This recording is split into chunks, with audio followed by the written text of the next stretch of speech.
Hello, I'm Chris Athanas. I'm a KMP developer, and tech support's coming out on Tuesday to close that bad boy up and be out of my hair. And today we're going to be reacting to. I don't know. Why is it keep doing this?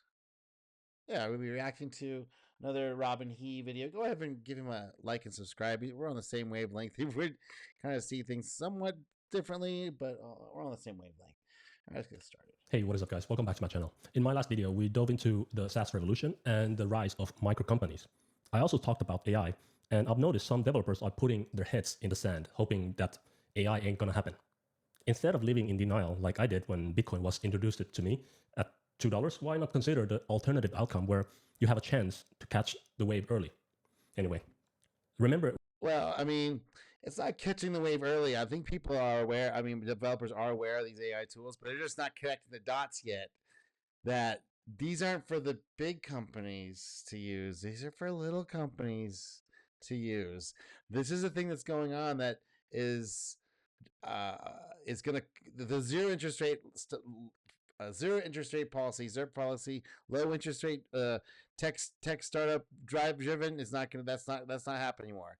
Now it's gonna be regional, local, small apps that basically see the we see product market fit from one of the bigger players, not social media, but like a niche business, and you slice off a piece and you build a small team and you go into a little area and widen it out, and you do if you go local, regional, you can have a dominance because the global players aren't going to put that much time into your region, and you don't have to have the layers of management, and you could have a small team which can go take advantage of the opportunity that's now available. When I said we're moving from the supermarket model to a mom and pop shop model in the software world. Well, today we're going to explore why a mom and pop shop model with 12 employees might be the ideal maximum impact and efficiency in this new paradigm. I say 6, but okay.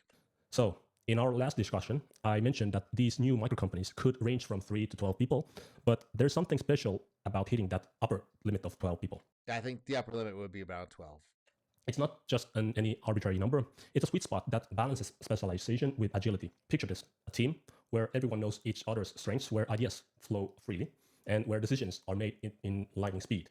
That's the power of 12. With 12 people, you can cover all the essential roles in tech startup without creating unnecessary overlap. You've got room for a mix of developers, designers, marketers, and customer-facing roles. But most importantly, you're still small enough to maintain that startup energy and avoid the bureaucracy that starts creeping as companies grow larger. This lean structure allows for rapid development cycles, agile. Yeah, so I've been at a bunch of different startups. I had my own startup, and it was less than 12 people. And I've been at other startups where it was past the 12 people, but still like 20, 25 person level. That's already people are already complaining that the flavor has changed. I can totally see that. Anything past Dunbar's number, which is 120 people, you're gonna get all kinds of. I mean, wait, you're gonna happen before that. Probably half that when it's about 60 people, you start to have the politics, the human politics, start to become a problem, and you just want to avoid all that stuff. That's most people are totally sick of that stuff anyway. Decision making, cross-function collaboration, and efficient resource allocation. All critical elements we discussed in our micro company revolution. Now, let's talk about what I consider the secret weapon of 12-person team, their communication superpower. Remember how I emphasized the importance of information spreading like wildfire in these micro companies. A 12-person team is perfect for this. Here's why. In 12-person team, you're not just connected, you are interconnected.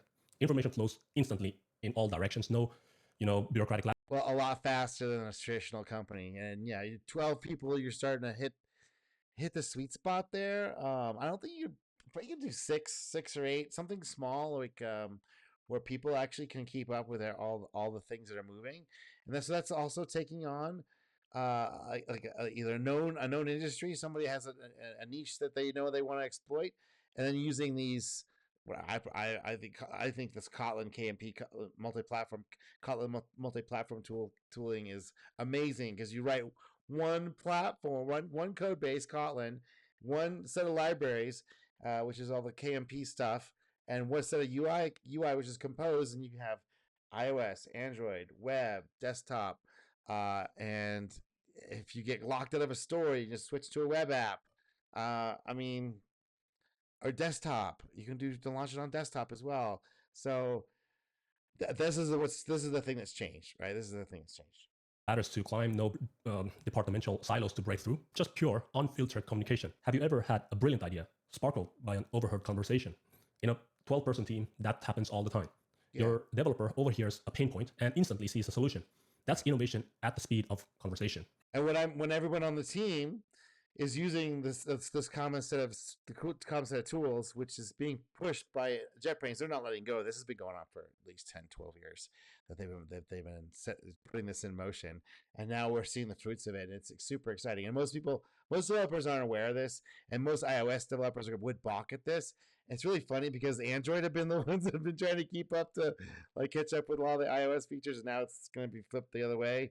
It's going to be interesting to see what happens because Apple is not going to make a cross-platform solution that lets you run on desktop and the web and Android and on Linux and on Windows and on Mac OS. They're not going to do that. Idea to implementation in a day. That's also the power of 12-person team. Right, and keeping the tech very narrow, like what's your tooling, keeping that narrow for sure. You can share an idea, get feedback, iterate, and roll out faster than most companies can even schedule a meeting. Like Jeff Bezos said, when your whole team fits around. And when you're focusing in on a niche, the idea isn't as important as the execution. But once you have the execution, like being responsive to customers' needs and what they're looking for, and being able to implement that, that's what you want, man. And these 60 to 100 people teams, everything just gets gridlocked, especially if you're doing remote.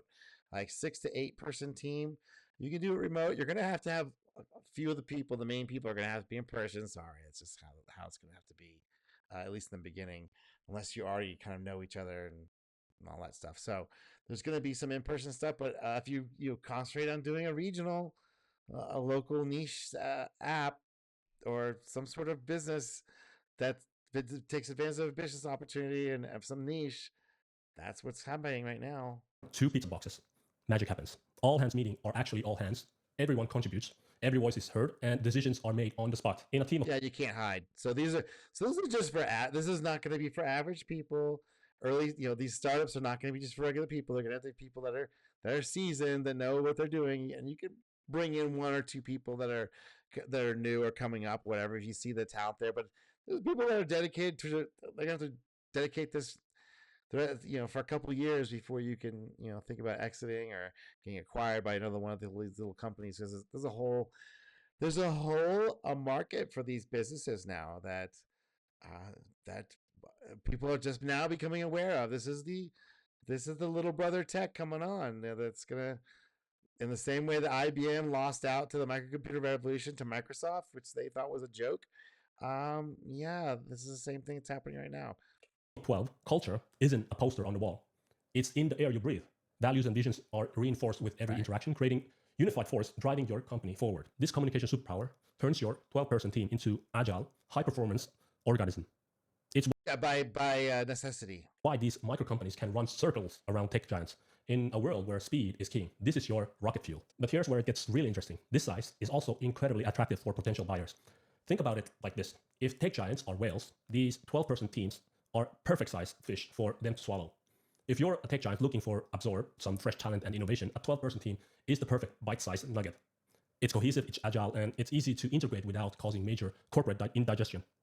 Right. So the strategy that I'm thinking about is you're going to look at some slice of the business that's happening, of some other company that's happening globally, and you're going to dominate that same business locally in some local area. And there's all kinds of different ways to do this, but 12 people, 6 to 12 people dedicated on doing that to a state or some geographic region, you're going to do some damage, perk some ears up, and then I think the easiest thing for them is to try to acquire you, which they probably will. But then you have to decide at that point whether you want to work for these guys or not. A lot of people who would be interested in this type of business, doing these type of things, have already worked at those companies and knows what it's like. Now, I can already hear some of you saying, but what about growth? Don't we need some sort of scale to be successful? And you're not wrong to ask this. Growth is great, but for many startups, it's the ultimate goal because VCs need to make that 100x returns in order to survive.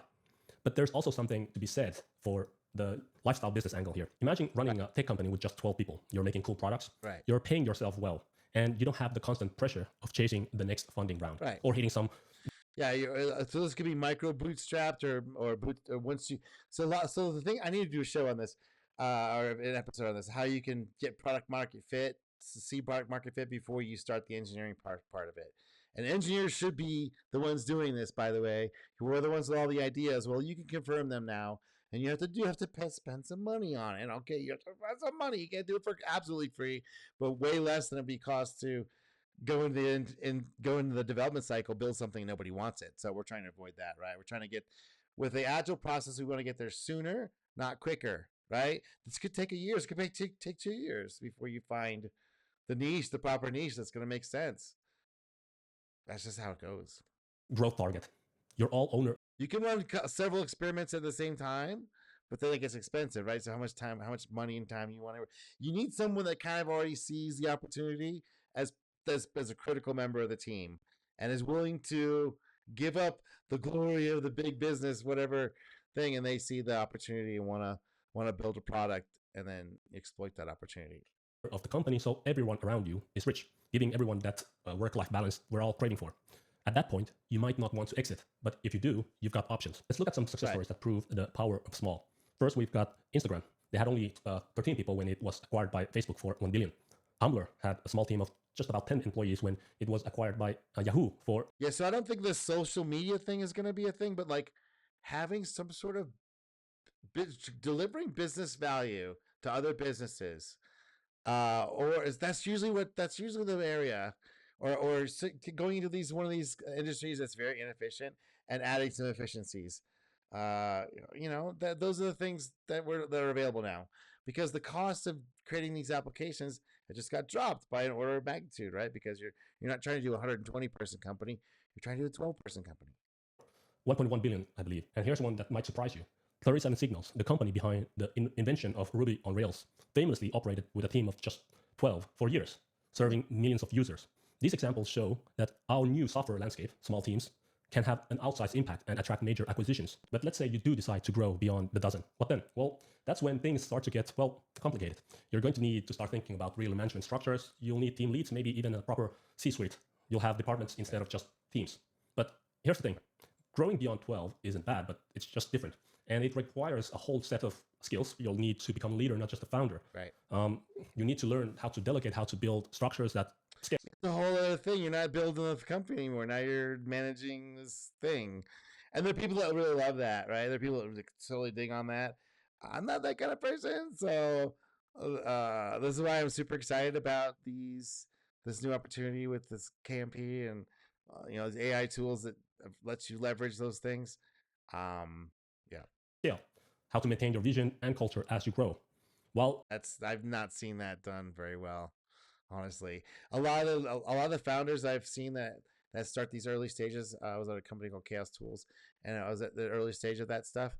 And in the beginning, they just have a really great vision, but it can't be maintained past, I don't know, 25, 30 people. It becomes a real skill. You have to manage it. It takes time and effort and energy, and you have to do it over time, like maintain it. It's very difficult. It's very difficult.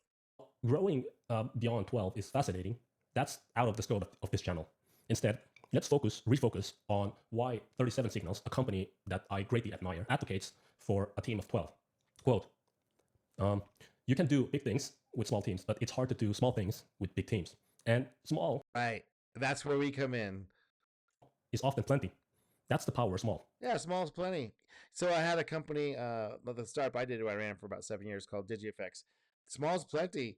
I was doing digital video special effects plugins, little video, special. They all kinds of different effects, like old movie effect and star fields and all kinds of stuff. And it was people hadn't seen it before. They didn't know what it was, so it was like one of the brand new things. So I just got a little tiny niche. I just sold these little packages of plugins for years and years, and people loved it. And I just was able to take a mini retirement and take about 7 years off. You do what needs to be done rather than overdoing it, unquote. This philosophy aligns perfectly with what we've been exploring in our channel, especially in the context of Laravel development. Laravel as framework embodies this. So he loves the Laravel. I'm all about the KMP. Simpler stuff. except Laravel is just web, and I'm like all about the mobile, doing Android, iOS, anything else that comes along as far as mobile goes, and the web and desktop. That's why I'm super jacked about. And it's also servers and microservices. You really want to do that at some point, which I don't think you should. You really should not. I should avoid that stuff for the kinds of applications sizes that we're talking about. This power of small principle. It provides a robust set of tools that allows small teams to build complex, scalable applications efficiently. So there you have it, the power of 12 in our micro company revolution. Whether you stay at 12 or grow beyond that, remember the principles we've discussed. Maximize productivity through AI and automation, and always stay close to your customers.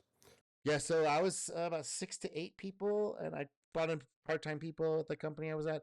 It was super fun the whole time, and so I went through a divorce. Then that sucked. But joining the company when it was run, it was really fun. Like having that number of people, and it's people you kind of know or friends of friends type of thing, or one of the people that's already working there, their friend needs some extra work on the side, whatever.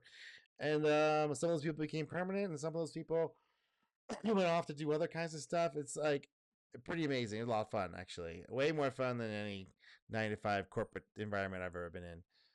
Okay, so yeah, that's it. So go over and give Robin like and subscribe, and give me a like and subscribe too.